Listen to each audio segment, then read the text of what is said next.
Hello, everybody, and welcome to the first episode of the Compelling Conversations podcast.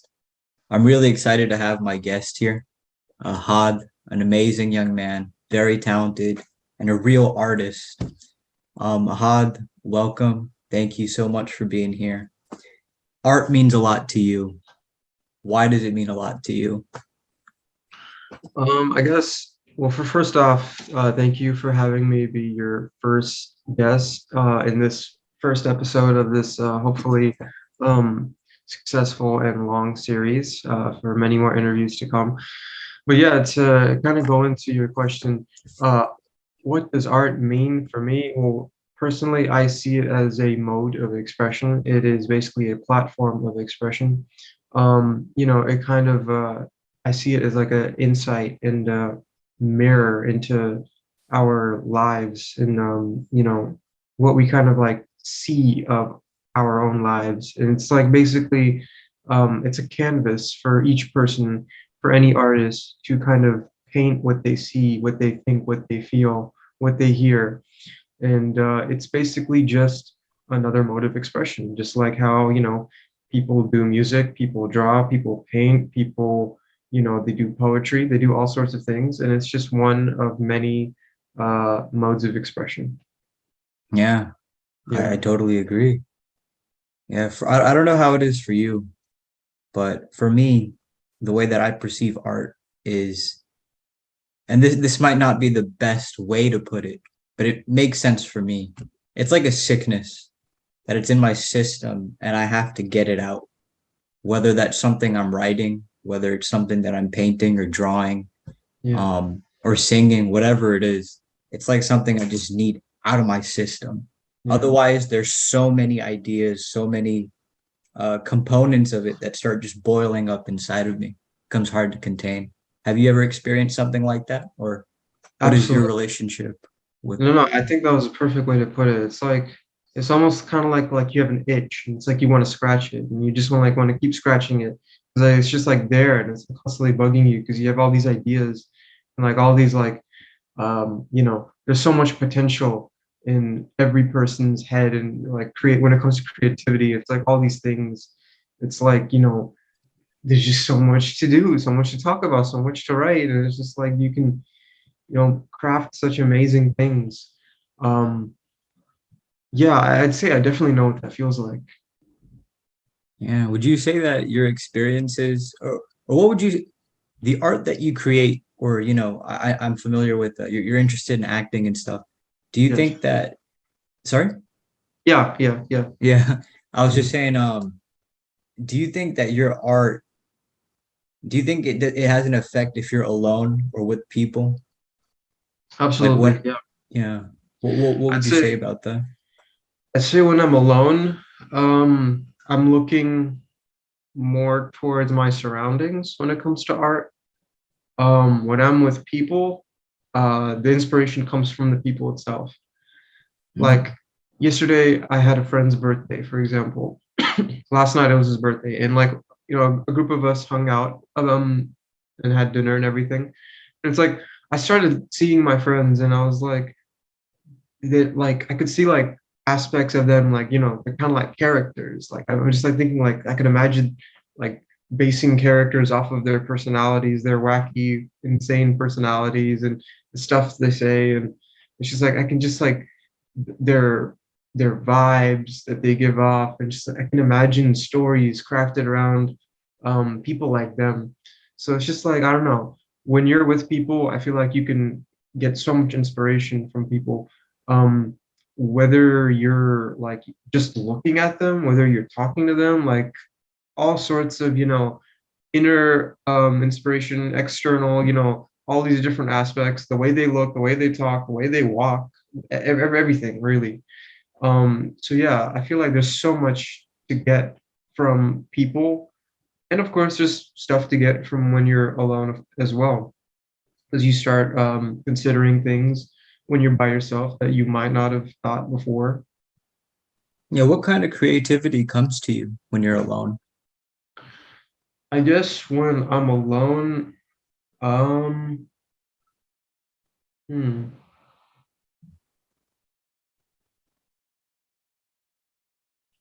I don't know. I think when I'm alone, a lot of the creativity comes from.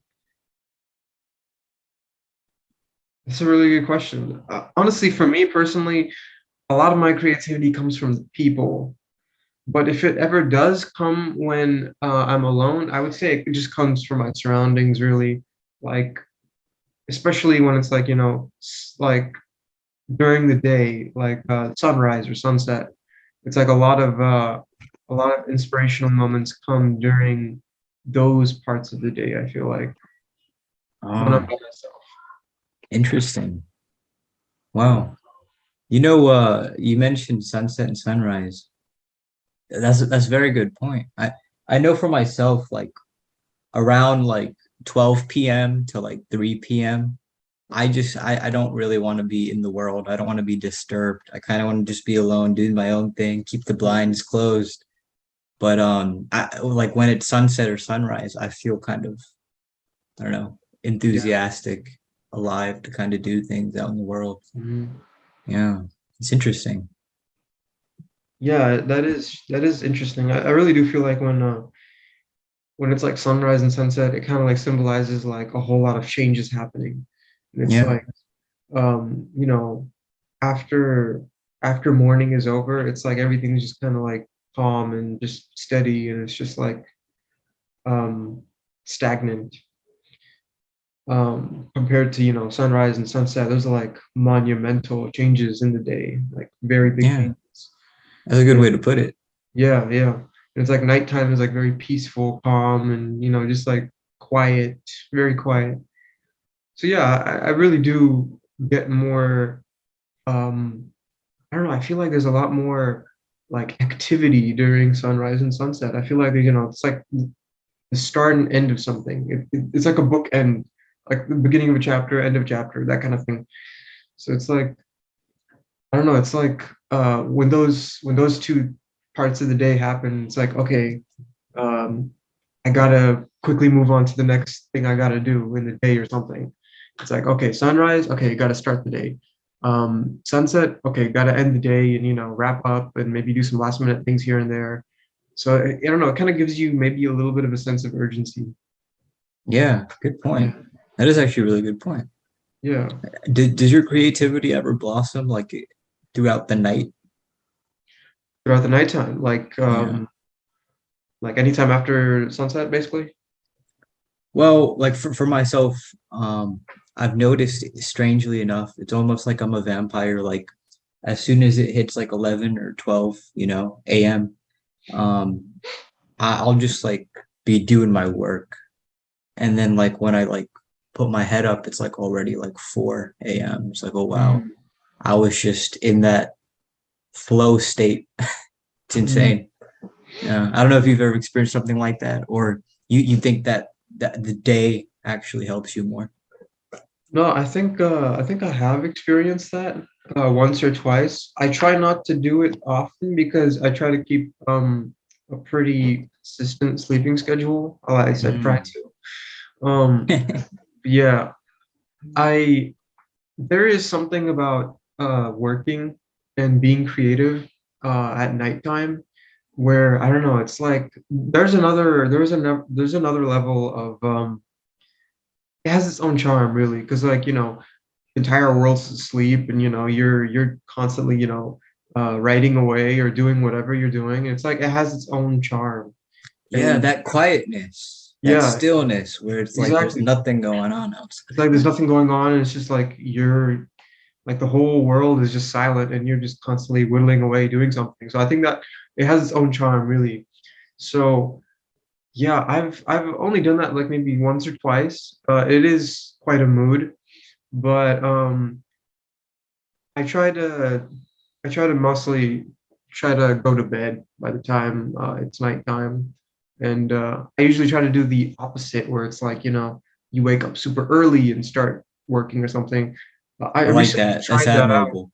Yeah. Yeah, I'm trying it. I tried it out like a few months back with like waking up at like Fajr time, and then after Fajr just like go straight to the gym, and because like that lifestyle of like um successful folks, CEOs, and you know, businessmen. You know, that they have that insane schedule where like they'll wake up at like 3, 4, 5 a.m. and just like hit the gym, or like quickly like go to work and get all these things out of the way. I was like always like surprised and like amazed by such a lifestyle, and I was like, I want to try that out. And I'm not gonna lie, it also has a similar vibe to the nighttime thing, because it's like you wake up super early when everyone's mostly asleep, and it's like you're knocking out all these things in the beginning of the day, and you feel super, super, super productive when you do it. Oh, Yeah, and yeah, I think I'm slowly transitioning to adopting that kind of lifestyle. It's pretty interesting. I think everyone should give it a try. yeah, no, it sounds admirable for sure. Do Mhm. you think that going to sleep early and waking up early, do you think that you remember your dreams better or you dream better? What do you think? Mm. Because I woke up today, I went to bed at, like 5 or 6 a.m. and I just didn't remember my dreams at all, which is really strange to me because I usually remember. It's like I didn't remember a single thing that happened. So I Mhm. wonder if that plays a role. Do you feel like it plays a role?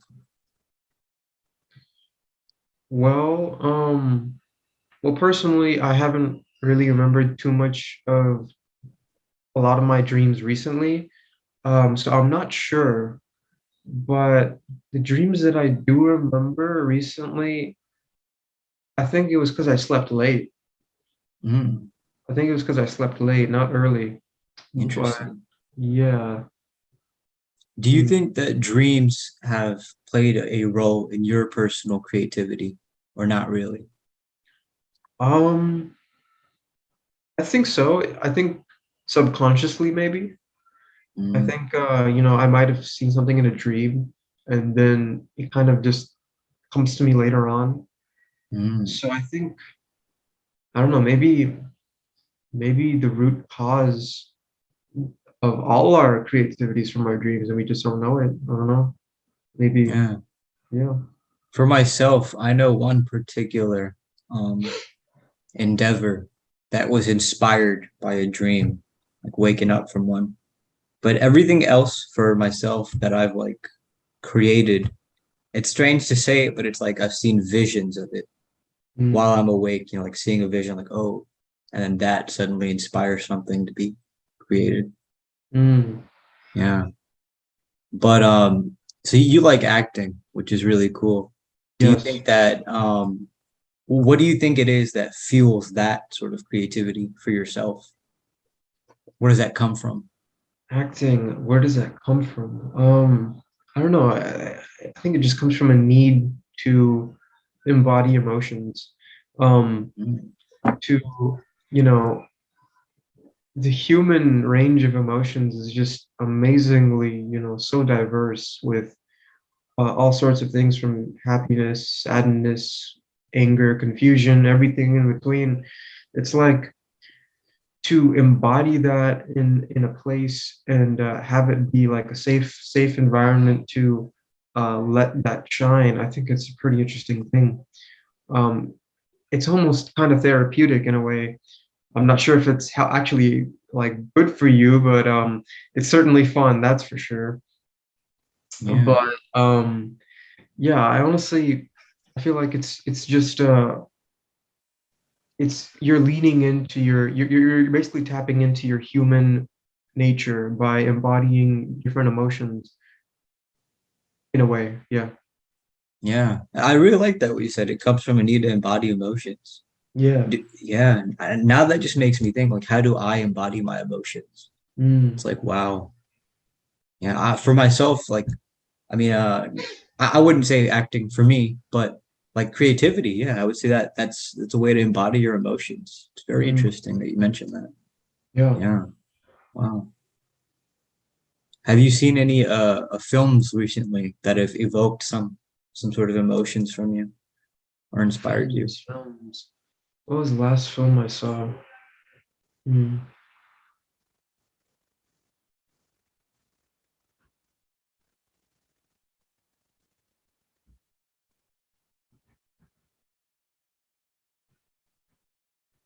I think the last thing I saw was uh, a little bit of Obi-Wan Kenobi. I don't know if you heard of it. There's Yeah. a show that came out. I saw that. I saw a little bit of it, and so like the main character, I'm not sure if you're familiar with it or not, but he's basically a hermit. He's pretty much a hermit at this point, where it's like in his youth he was at the top of his game pretty much, and he was like a master, kind of like Knights of the Round Table kind of thing, where he was like one of those knights in a way.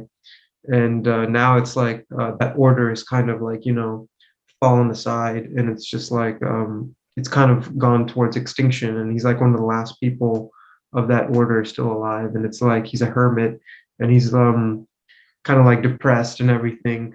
So that was probably an interesting emotion that I saw um, recently in film. Yeah. Did you see anything of yourself in him? I'd say the moments that I'm alone, when I'm not really with people, I would say, yeah, I can kind of relate to that. Where it's like, um, especially during, for example, COVID, it's like when you're in COVID, it's like the world felt almost like post-apocalyptic to some degree. And it's like when you lose your social life, school life, and all the things that COVID kind of interfered with, you kind of almost I almost felt kind of like kind of like a hermit in a sense. It was like, okay, everything's kind of like gone.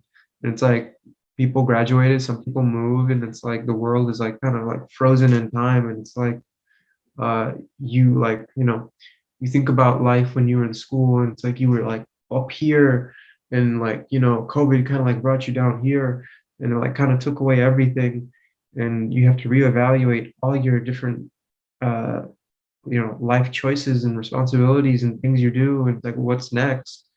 So yeah, I can kind of relate to some degree of like what that character went through, because like you know he was a part of this grand order, and he had all these responsibilities, and he had a family in a sense, and all of that was kind of stripped away and taken, and now he's living a life of solitude, um because he's also trying to escape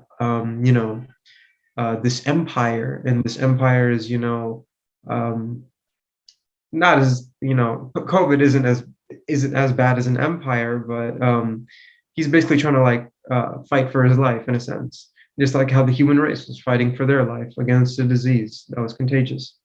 But yeah, I think I can somewhat relate to what that character went through. Did the quarantine strip you of something? I would say it stripped me of my college experience. Yeah, How did I'd that say make that. you feel? I'd say it made me feel a bit bitter. It made me kind of bitter and upset. I remember being pretty disappointed with COVID kind of like ruining what was going to be a pretty great semester, I feel like. And yeah, I would say it kind of broke um, most of the pillars in my life, but at the same time, it helped me rebuild um, by having to do everything over again. So I guess what's that phrase? What doesn't kill you makes you stronger, something like that. It's Yeah. So, interesting. I think that comes from Nietzsche, and mm, Jordan Peterson was saying, interestingly enough, if you change the words on that, what doesn't make you stronger kills you, which I thought was insane. stronger. Yeah, it's quite the statement to think about. It's been on my mind quite a bit, so it's very interesting that you mentioned that. Mm. But I'm curious, what pillars did it break, and what did you have to rebuild? Well, for one thing, I would say uh, I had stopped going to the gym. That was my pillar of fitness in a way. Yeah. And then another thing was my social life. That Mm. was obviously everyone's social life was kind of on halt with that. And then, it's just like other things like self-care related, fitness, for example, or, you know, um, therapy, for example. I was going to therapy for quite a while during the semester at UH CAPS. I was doing that for like a weekly kind of thing, um, just for, prevention or whatnot. I think therapy is something that everyone should do. I honestly feel like it's as if it's a necessity, but that's a topic for another day. Um, yeah, so there was like, things like my social life, fitness, therapy, um, oh yeah, and of course, actually having a proper education, because learning through Zoom is one thing, and learning in person is another. So that was probably a major, major pillar that was knocked out. Um, and of course, outside experiences, going outside. Mm. Wow. We've discussed before about closure and the absence of it because of that whole pandemic. Um, do you still feel that way? Like there's a lot of things you just never got closure for. Yeah, I guess there were a few things that didn't totally get closure, but I would say the things that needed closure got closure, thankfully, in my case. Having graduated, I actually had a proper graduation, an in-person graduation. Uh, the folks that graduated 2020, they didn't actually get any closure. Their graduation was, just through Zoom or whatever. Um, so I would say I got the bare minimum of closure, and I'm happy to get that, I guess. But I do wish certain things were different, of course, because my last year in college was just mostly, I only had like two in-person classes, and the rest were on Zoom. And, campus was pretty much a ghost town. But other than that, it was all right. It was all right. Wow. I'm glad to hear that though, that you got closure for the things that you needed. Yeah, For yeah. yeah, for myself, I'm not sure that closure ever really came because the way that my life was before and how it became after, it was like crawling into like a little hole and then coming out of a cave into a whole different world. It was a very different like dynamic change and um I think that I'm at peace with all that's happened. I don't reject anything, any of the experiences, good or bad. But it's like, wow, like when I look back, when I reflect, it's like that was a different time. That was a different world. That was a different me, more or less. And it's just interesting, because I've always Mm, thought about that, the whole closure thing because of the quarantine and pandemic. And you were the only guy that like ever mentioned that to me, mm, interestingly enough, you yeah. know? So it's very fascinating. Wow. Do you think that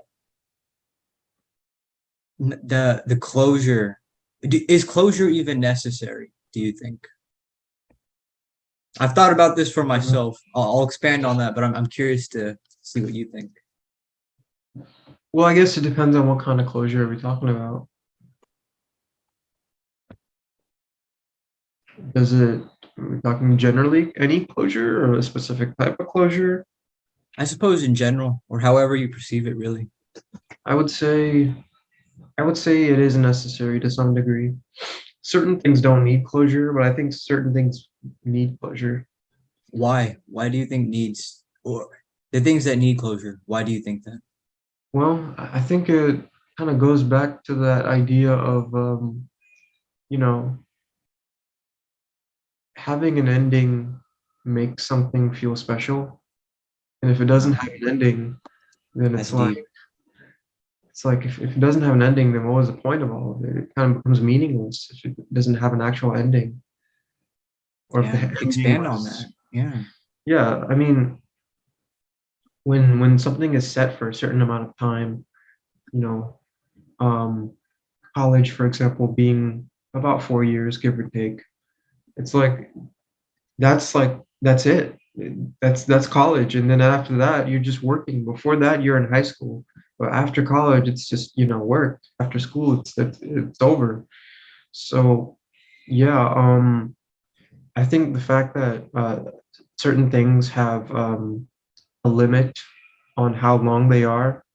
Um, and it like closure is expected to kind of cap off, um, and just kind of like wrap up everything, and that makes it special.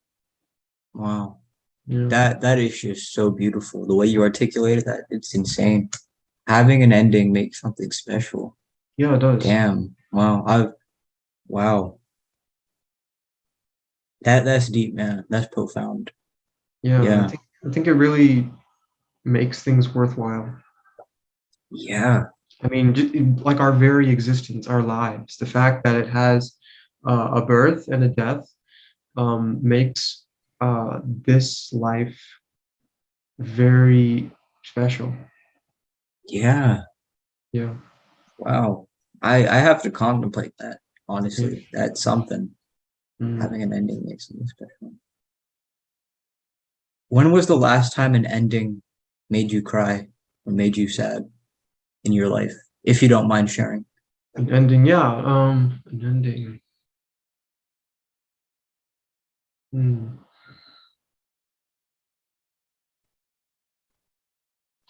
I would say so. My most recent trip to Pakistan, I went there for a 5 week trip or so, and I went to Peshawar, which is my family's home city. And I went to my grandparents' house, and they passed away for several years now. But I don't know. I was in America when they had passed away, so I never personally saw them, um, you know, pass away in front of my own eyes. But going to their house and seeing the place where there were once people here, uh, they're no longer there anymore, and then seeing of what that generation has kind of come to, where it's their generation is getting closure through they're dying off. That's the closure. um and going to their graves, I would say that was probably one time where closure did kind of make me grieve. Wow. Yeah, so it's like you see that generation and it's like it's getting finished and it's not coming back again. uh, and slowly we're taking over the next generation. That generation's taking over for the older generation, and the circle of life kind of thing. It's just we're all moving up, and it's only going up from there. And it's like that culture, the languages, the cuisine, they're also dying too.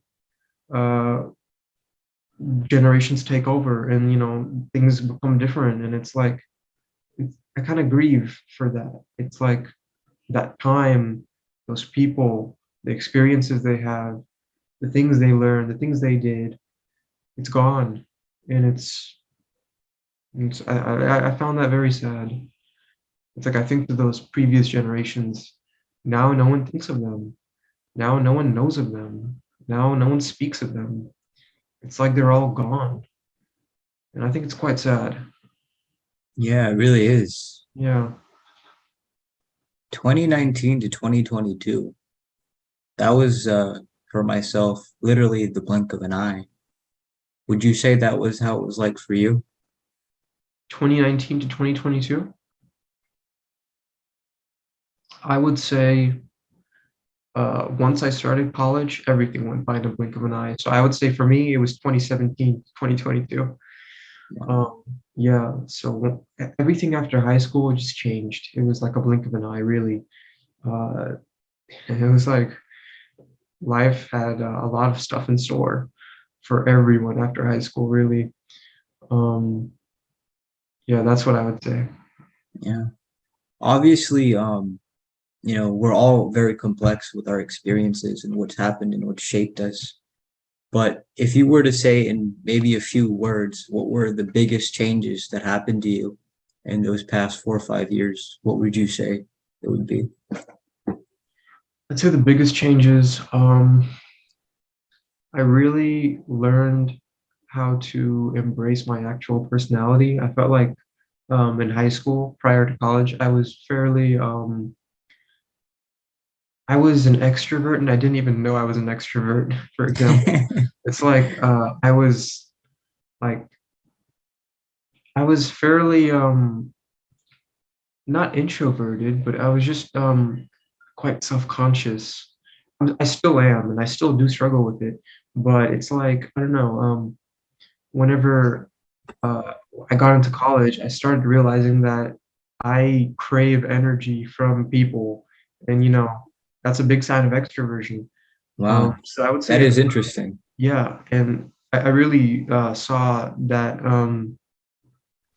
my personality is where I gain energy from other people. And yeah, I really kind of started, college was a big self-discovery process. I'm sure for everyone, of course. For me, I learned things about my personality. I love being around people. I love speaking to people.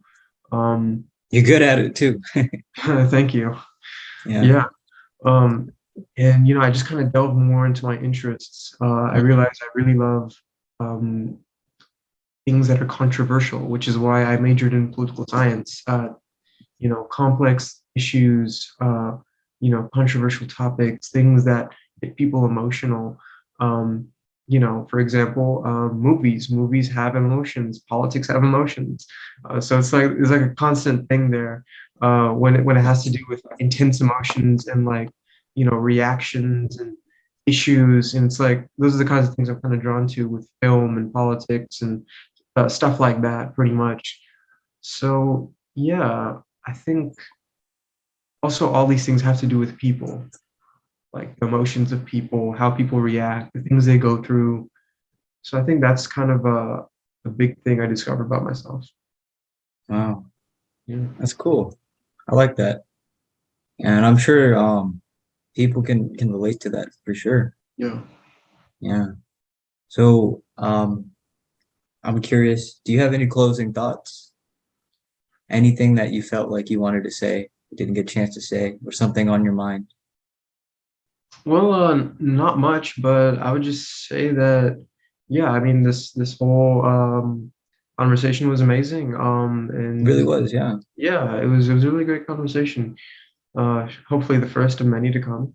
Yeah. And yeah, I know we are running out on time, but yeah, I would say it was a great conversation. Yeah. Yeah, no. And I'm very grateful again to have Yeah, you here. It's always no, an exciting yeah, time to discuss some and things with you. absolutely. And thank you for once again, thank you for having me on here as always. Yeah, 100%. Mhm. Yeah. Did Well, you have any good closing talk. thoughts? Appreciate you asking me that. Well, I'll just share a couple of the things that you said today that I thought were rather fascinating. On acting, you said that it comes from a need to embody emotions, right? Then you also said that having an ending makes something special, which I thought was very deep. And then you said that you crave energy from people, a big sign of extroversion. I thought that was pretty cool too. So deep stuff, and I'm actually gonna really be contemplating that. That's Yeah, something to think about. Yeah. yeah. One day I'll have to read that book of yours 'cause I'm sure it's full of a lot of good stuff. Yeah, yeah. But thank you so much for being here, my friend. Yeah, Yeah, thank you, thank you. yeah. You take care, yeah. You too. All Thank right. you.